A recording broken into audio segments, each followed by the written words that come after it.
Welcome to Real Talk in ELT, a podcast that talks about the reality of teaching English.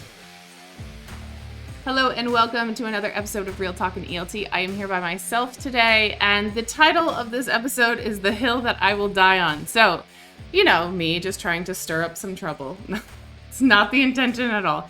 I actually have a very strong teaching belief, and I wanted to share it with some people because I think that it's important for us to share our philosophy and to also share our perspective and viewpoints on things. This is one of the reasons that I started the podcast, was to collect people's perspectives. And so I'm going to be sharing one of mine that I think is very apt for the context that I teach in, which is English language here in Brazil. I've had international clients, but primarily I deal with Brazilian students and clients. But I think in a broader discussion that this is a belief that I've had simmering in me for quite a few years, and that can be applicable to the broader perspective of, or the broader area of education. So here we go. I firmly believe, here we go, buckle up, that educators should teach students how to think and not what to think. And this is the hill that I'm going to die on because there's things that go around, and of course we see, new trends and tendencies and all of that good stuff happening in all of our respective fields. But in ELT specifically, we're dealing with students who need language to communicate, whether it be for personal reasons or for business reasons or for educational purposes. The people that we're dealing with need to interact with a multicultural and diverse world. So the reason I say that teachers should teach students how to think and not what to think is because I don't think that we should have any censorship in our classrooms. Now, that is not saying that we should bring everything in and force everything onto our students. No, I think that we should be very aware of their own beliefs. We should be very aware of their community that they live in, whether it be religious or for whatever personal reasons. Here's the thing. We're not trying to attack anyone, and I'm not trying to be provocative for the sake of being provocative. No. But I also think that if we censor or limit the materials that students have exposure to, we're not preparing them for the real world. And what they're going to encounter is a lot of diverse opinions and perspectives. And instead of only having materials that reflect their personal opinions or only the teacher's personal opinions, which is something that I think happens more often, instead of that, we should teach our students how to think critically, evaluate information, and from multiple sources, so that they can form their own opinions and make informed decisions. The reason that I say that I think that teachers have the most bias is that we're the ones preparing the lessons. We have the ultimate control, right? And so while students can bring materials to the classes, most often we are the ones that are picking and choosing content, topics, and everything else that goes into our courses. And so I think that as teachers, we need to be very aware of our biases and our influence and the perspectives that we're bringing, because if we're not bringing diversified perspectives, we're only bringing things that live within the echo chamber of our personal lives. That's not going to be beneficial for our students. Now, that being said, of course, everybody has their own values and morals and belief systems, whether it be religious or not. And I completely respect that. And I think that the values and moral systems are primarily instilled by family and friends and close networks of individuals and their communities. Of course, we would hope that as a society, we share some of the same values and morals, but our personal biases of what they believe in or our opinions of that shouldn't really influence the way that we're educating them. So our role is to really facilitate learning and provide guidance, not indoctrination, not imposing our own beliefs on our belief systems on students. I think that we have to remain as neutral as possible. By teaching our students how to think critically, we actually empower them to form their own opinions based on their own experiences, based on their own values. And that's something that we have no control over. We really shouldn't be trying to form people into thinking the way that we think. We should be forming people to think for themselves and land where they might land. And that might be in opposition to us, or that might be in concordance with us. That's something that we can't control. But I think in education, we need to let people decide for themselves. And we should be able to give them the tools to communicate and justify their positions, because at the end of the day, we're all individuals.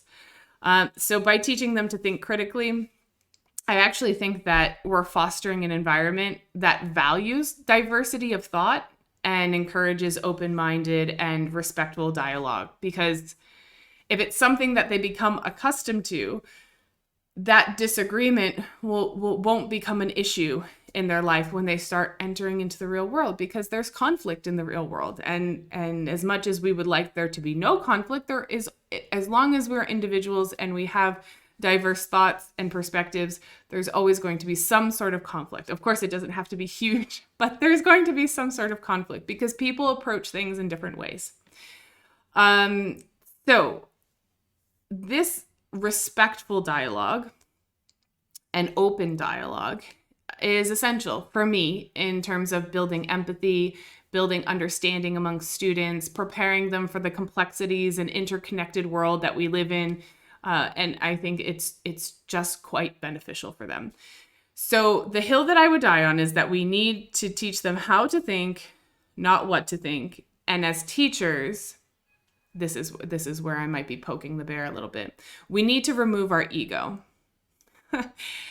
We need to remove our ego in terms of, this is what I think is best for the student because it's something that aligns with my personal belief system. We're just creating an echo chamber at that point. We just want them to see what we believe, what we think is good in the world. But if everything is good, then nothing is good. And so not that I want to make anybody upset or, have conflict and be provocative. That's not what I'm saying, is that students need to have an understanding that there are multiple sources of information in this world. And if we can build your critical thinking skills so that you can filter through them and see what is truth, what is real, what's happened, and what's people's opinion, and how that opinion might have been informed because of experiences or perspectives or differing values and morals from different groups of people. I think that's important because in reality, as a language teacher, I teach mostly, I've taught kids through adults, and now I'm teaching primarily young adults to adults. That's the age group that I work with. And the reality is, in the world, we're going to meet a bunch of different people from a bunch of different diverse backgrounds with varying experiences, with differing values and morals to ours. And because of that, they have a certain perspective on the world. And though we would love to put people into boxes and classify people how they are or how they identify or what their experience has been and by physical characteristics or intellectual characteristics, however you want to identify and classify people, it's really never going to work. It's never going to work in the fact that individuals can't be put into boxes, because what you determine as a priority criteria might not be what I determine as a priority criteria. And everyone's perspective on the world is very different. You could find someone that is almost my twin in terms of life, in terms of experiences, in terms of physical characteristics, in terms of identity, whatever. So if you find a twin of mine that has had almost an identical experience to mine, I guarantee that our perspective on the world is going to be different because everybody processes the world differently.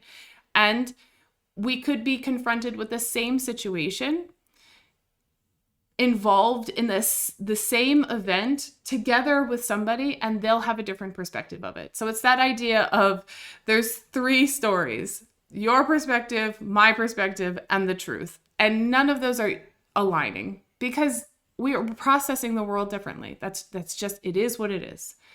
So I think as teachers, we need to remove a little bit of our ego, and we can introduce things into our classroom in a very neutral way so that our students are prepared as language teachers, because I'm only focusing on language here. This is, I mean, in a broader perspective, I think education in general should be this way, but I'm a language teacher, so I'm going to stick to the language teaching. If they're not comfortable communicating and giving their opinion and justifying their opinion with people who have differing opinions than theirs, are we really doing our job? And I don't think that we are. So if you only have this echo chamber of a classroom where students are comfortable and every opinion is aligned with them, and every discussion is something that is conducive in validating their perspective on the world, I don't think that's a good thing. Sometimes it's nice to have that everybody happens to align, and all the stars align, and it's amazing, and then everybody feels great because they leave the conversation feeling good, and they know that they have a network of support of people who are like-minded thinking individuals. However, that's not the reality of the world. Now, I don't want everybody to always have conflict, and there's many classes that I have that my students align with me and we have the same perspective, and it's great. But I also think that if we only do that, it's not beneficial. So let me give you some of my justifications on the position that we need to include everything and we need to be impartial, and the only thing that we should be helping them on is helping them with language, with their communication, with being able to justify their opinions, and to be able to listen to understand and not to listen to respond. I wrote these down because I thought it was important, so I'll just read you down the list of my justifications of why I have this opinion. So, exposure to different viewpoints helps students to develop critical thinking skills and be able to evaluate arguments and evidence from multiple perspectives.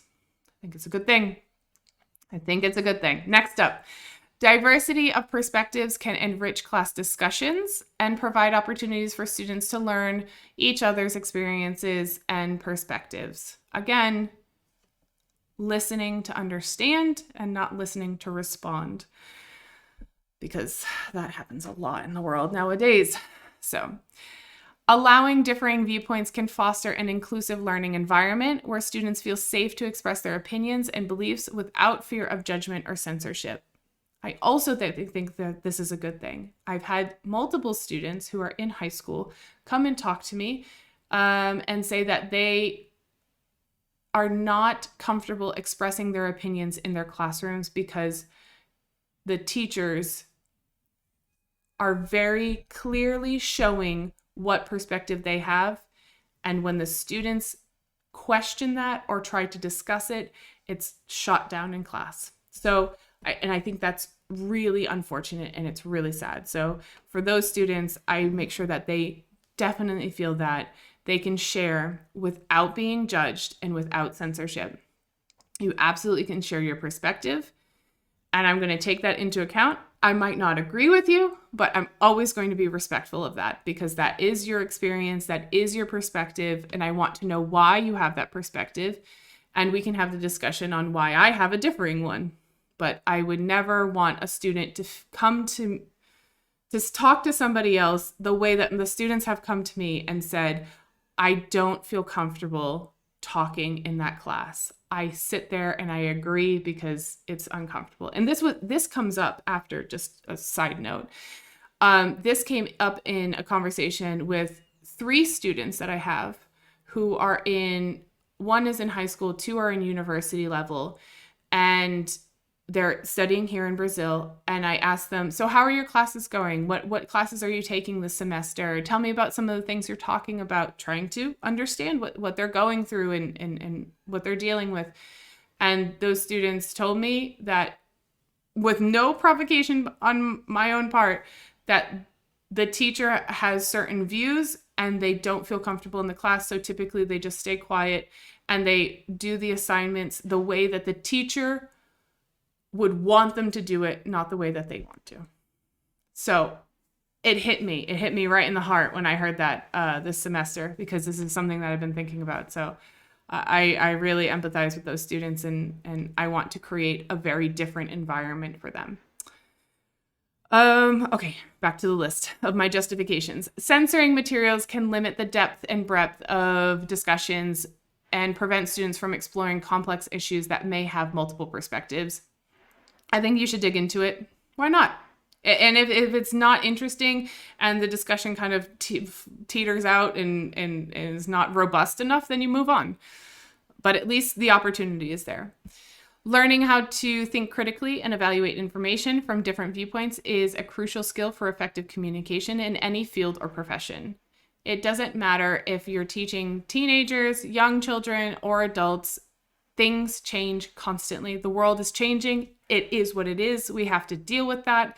And what we really want as language teachers, I don't care if you hold the same opinion as I do. I want you to be able to effectively communicate your opinion, your justification, why you're doing this.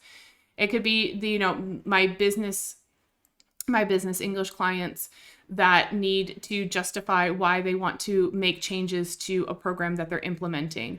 It could be someone that's having issues within a social context in the business where they're not really getting along with a coworker because of for whatever opinions that they might have. But rapport building within a team is really important. So being able to communicate, being able to empathize, being able to listen to understand and not listen to respond, all of these things are really good skills for them. So again, they're learning these things. As they're learning the language, they're also learning these communication skills and these soft skills that are going to help them throughout their life. Encouraging diverse perspectives can help students to develop empathy and understanding for others who may have different cultural backgrounds, beliefs, or experiences. We know that the world is getting more and more globalized. We're getting more and more interconnected. We're interacting with people who even 30 years ago, we might not have even had the opportunity of interacting with. And so knowing that there are different cultural backgrounds, beliefs, and experiences, and that those influence how people have or how people build their perspectives and build their viewpoints is important. And again, going back to communication skills, soft skills, encouraging them to see diverse perspectives and being able to have empathy for other people is important. And the last one, exposing students to diverse perspectives can also help broaden their worldview and change their assumptions, which can lead to personal growth and intellectual development. I do want to share a quick story about this because I'm learning every day. And I learn from my students, and the way that I develop my classes, I try to make it conducive for these types of scenarios to happen. So before I talk about this one particular class that I had, I am a language teacher, and I'm not provocative all the time. I actually try not to be provocative, but I think I just have that tendency. I don't know. Anyways, so my typical classes are dealing with language, dealing with grammar, looking at vocabulary and terminology, looking at presentation skills and negotiation skills and all these types of things, because primarily I deal with business English people, but building reading skills, writing skills, speaking skills. I do kind of the typical the typical teaching of like language teaching classes. It's not that I have every single class of mine, I'm bringing something that's, you know, multiple perspectives and students have to dig deep and feel. No, but I'm saying is that I do include these things because I think it's important. So while my main focus is language and communication, I also do try to incorporate these types of events or the possibility of these types of discussions to happen, because I think it's important that students don't always feel comfortable. That actually might stir the pot more than my opinion. I don't think comfort is a good thing in a classroom, because I don't think growth actually comes from comfort. I think growth comes from when we're a little bit uncomfortable, whether that be, I'm not really sure how to deal with this situation linguistically, or I'm not sure what the best way is to kind of, you know, get around this conversation. I just think, yeah, growth is born in uncomfortable situations. And it doesn't mean that I want my students to feel uncomfortable, but I want them to feel challenged. And I want them to try and figure out how to get through these things, because that's pretty much what they're going to be doing day-to-day life, right? Interacting with coworkers, interacting with family members, seeing long-lost cousins that appear at like a family barbecue reunion who have lived a completely different life and have way different experiences than you, and therefore their viewpoints might be very, very different, and how to come to some sort of understanding of each other and still keep it cordial and friendly and the conversation flowing without being disrespectful. Okay, so, you know, students encounter this. It is what it is, right? So my example of my personal experience of why I will die on this hill, that we have to provide multiple perspectives for our students. We have to provide opportunities for them to see things from different viewpoints, and that we should not be censoring any type of materials that come into the classroom. Obviously, we don't want to be malicious about it. That's not the intent, but we should not also be biased and only including the things that we think are fun and interesting and align with our personal belief systems. Nope, that I disagree with. So recently I had a student, and we were doing a class on debate skills, actually. So because she has to do a lot of negotiation in her job. And so we were trying to negotiate these things and trying to understand how to get other people's perspectives on things so that you can then, formulate a proper negotiation, but that results in signing of contracts or business getting done. And so I thought it was, well, why not? Let's discuss some controversial opinions. And one of the opinions that came up, and this was not I had to bring this up because it's something I'm passionate about. It's something that never even enters my mind, to be honest. I think maybe I've thought about this twice in my life, was that churches, maybe more, maybe less, I don't know. Churches should be taxed. Churches should pay taxes. That was the theme of the debate. And so she, I think she's a bit more religious than I'm not a very religious person in that I don't really attend mass. I was raised in a household that was slightly divided, with my Irish Catholic side and my Texas Southern Baptist side. And so I'm always kind of down the middle. Again, politically speaking and religiously speaking, I'm just kind of a middle of the road type of person. But I'm also very financially pragmatic in terms that I always held the belief that I thought churches should not be exempt from paying taxes. That was always my belief. And I thought, yeah, why should they? I didn't see the reasoning behind it. So we actually switched positions. She believes that they should not be taxed, and I believe that they should be taxed. So then we reversed the roles so that we were arguing contrary to our personal beliefs, because I thought that would be fun. And what happened was, at first she was a bit hesitant. on sharing her opinion because, you know, she was trying to express herself in English, and that more it was linguistic difficulties than opinion difficulties. But as we started progressing, she became more and more comfortable, and we kind of engaged in more of a conversation. And we reached more or less a consensus at the end, kind of. And then I gave her some feedback on her language because it was a speaking class. It wasn't supposed to be this provocative class and trying to see what she felt and her religious beliefs. I didn't care. It was to use the target language, the functional language that she had been working with. So the interesting part was after we did the debate, right? We continued the conversation because it was so interesting for us to take on a perspective that was not our own. And so as we were doing this, we found ourselves really kind of exploring these different perspectives. We found ourselves questioning assumptions that we had. We started discussing implications of the churches paying taxes, the benefits of that, or the benefits of the money being given to the government and the government administering the money, or leaving the money untaxed in the church's hands because they have more contact with parishioners, and would they be better able to apply that money in the local setting? Again, we just had this really kind of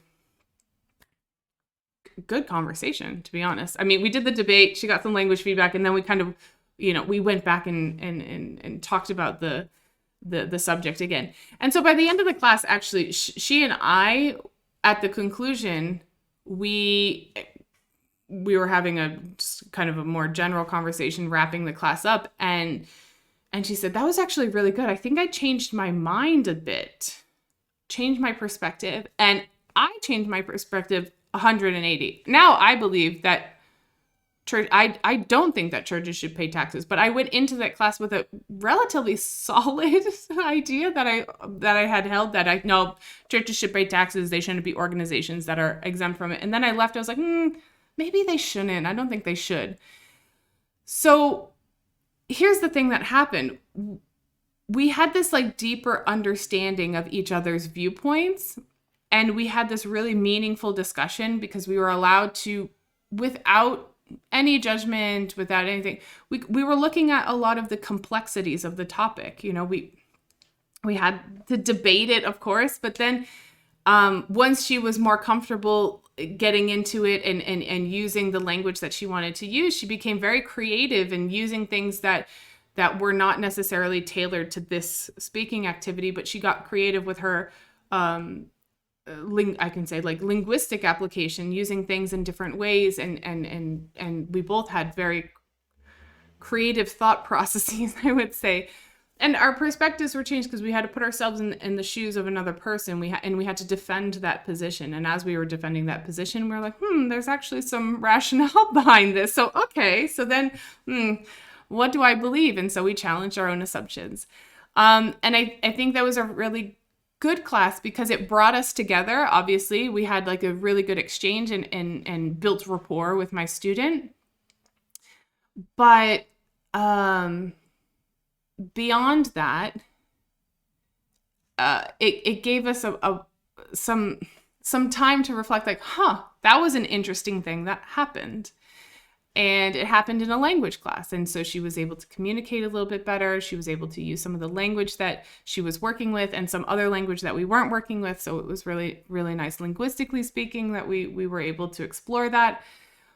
And this is why this is the hill that I will die on. Because I think teachers need to take a little bit of the ego out of their teaching. That, you know, well, I'm going to deal with this material because I think it's this and I think it's that and I believe in this, and take the I out of teaching. I just, because if you do that, you're going to have all of these experiences that are actually quite good for you because you're challenging your own assumptions and your own opinions, and your students have the same opportunity. And as people trying to communicate, trying to justify, trying to show what we think and why we think that, because that's what language does, I think that that's one of the most important things to do. So wrapping up. So let's wrap this up. Yes, the hill that I will die on is that teachers need to teach people how to think, help them with, in my case, language and critical thinking skills, not what to think. Because if we start creating echo chambers within the classroom, then really it's not what's happening in the real world. Everyone's different. Everybody has a different opinion, different perspective of things. We attack problems differently. We problem solve at work. We build relationships and build rapport with people in very different ways, in our social lives, in our professional lives, when we're traveling, whatever we're doing. And so if we help our students actually communicate better, then that's going to be much more beneficial for them and much more productive as society on a whole, as opposed to, well, I need to teach them this in my case, language. I need to teach them the English language, but I'm always going to put my personal spin on it.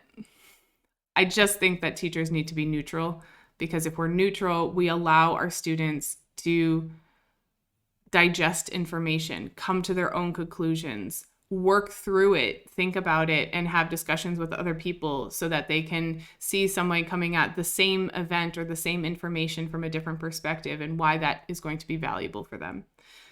So that's the hill that I will die on in ELT. I don't know what this is going to stir up. It might not stir up anything. So, and that would be great. But hopefully it's a point of reflection for other teachers, because it's been something that's been rattling around my head for the past, 6 or 7 years. And trying to make it a hallmark of my teaching practice that I don't want to impose myself or my beliefs on other people. I would like to share opinions and share perspectives and listen to understand, not listen to respond, and include information and materials that are from sources that I might not agree with. I guess if I had one practical tip out of this rambling session would be to, if you choose to include something in your classroom, play devil's advocate and say, well, okay, I'm going to include this news article or this story or this clip from, whatever you find, whatever you include, in your classes that's applicable to your students, language development. What would be contrary to this? And if I'm not including it, why am I not including it? Is it because it's something that I don't believe in, or is it something that is not going to be beneficial for my students to explore and give their opinions on? So I always think that give them all the information and see where they land. Because if they can't land somewhere, then they probably need some more critical thinking skills, and they probably need some more language to be able to justify why they don't really have an opinion on that at all, which is fine as well. But giving them the chance to at least explore the idea and explore the different perspectives that are included in that event or idea or whatever you choose to include. So that's going to be it for today. Hopefully that is helpful, at least for some people, to reflect on the things that they're trying to include into their classroom and why it might be beneficial for them. And I'll see everyone soon. Thanks for tuning in to another episode of Real Talk in ELT. Want to join the conversation? Head on over to Instagram at Kelly Pennington ELT and send me a message. Be sure to subscribe to my YouTube or Spotify channel to stay up to date. And of course, take care of yourself, your health, your vibe, and your tribe. Until next time.